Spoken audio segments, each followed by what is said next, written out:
अस्सलामुअलैकुम जी। हाँ जी दोस्तों, की हाल है? ठीक हो यार? एक चीज़ मैं बड़ी महसूस की है तो बड़े दिन हो गए हैं, मैं तुहाडे नाल शेयर करना चाहना सा मगर कर नहीं सा रहा।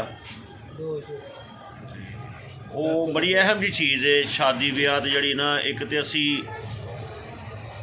मेहंदी ते भी जनाब ढोला लिया के हज़ारां रुपये उन्होंने तो सुट छड़ने। उस तो बाद औरतों के डांस उन्होंने भी लखा रुपये सुट छड़ने। फिर खुसरे आ जाते हैं, उन्होंने भी पैसे सुट देने। लाइटिंग भी चंगी लवाने। चलो ये तो हो गया। एक जी अहम चीज़ है ना, वो मैं बाद च तुहानू डिस्कस करना। तो एक मैं गल करना चाहना वा कि यार अगर तुहाडी तेल मेहंदी है तो रात नूं तुसीं 12 बजे तक जड़ा अपना ख़त्म कर लिया करो। तुहाडियां तो खुशियां है ने कि यार जेड़े आसे पासे घर ने ना तुहाडे आंढी गुआंढी, वो तुहाडे ढोल दी वजह तो, शोर दी वजह तो, गाणियां दी वजह तो बड़े डिस्टर्ब होंदे ने। कोई बजुर्ग हुंदा है घर च, कोई बीमार हुंदा है, मगर असी उन्हां चीज़ां नूं नहीं देखदे। कोई बंदा जाके कवे भी ना कि यार थोड़ा आस्ता कर लवो तो असी लोग उन्हां दे गल पै जाने। हालां ये सरासर गलत है।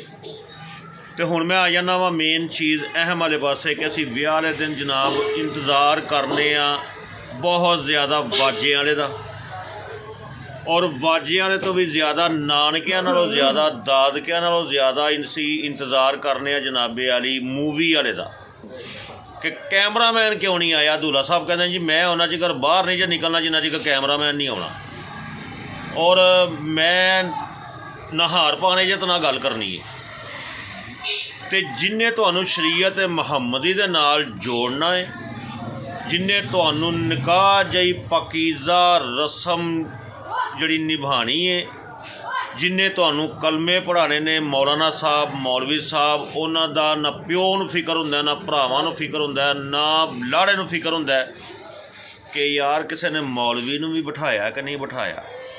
वाजे वाले नूं स्पैशल गड्डी, हैं जी, मूवी वाले नूं स्पैशल 50 बंदे पुछना सर मेरे साथ आ जाए आप, सर आप मेरे साथ आए, इधर आए मेरे। लाड़ा भी कहने आता वो मूवी वाले नूं बिठा के लैके आना जे, नहीं तो मैं तुहानू दस देवां मेरे तो बुरा कौन नहीं होएगा। तो मौलवी साहब का पता ही कौन है। यह बड़ी अहम चीज़ है।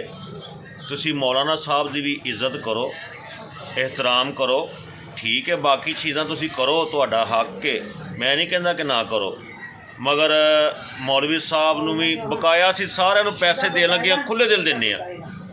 तो मौलवी 10,000 मंगने ना, तो कहते कहदा 10,000 3,000 ही तो फलाना निकाह पढ़ांदा है, तू 10,000 रुपया मंगण दे। तो इस तरह नहीं होना चाहिए। बाकी अल्लाह ताला तुहानू अपनी हिफ्ज़ो मान च रखे।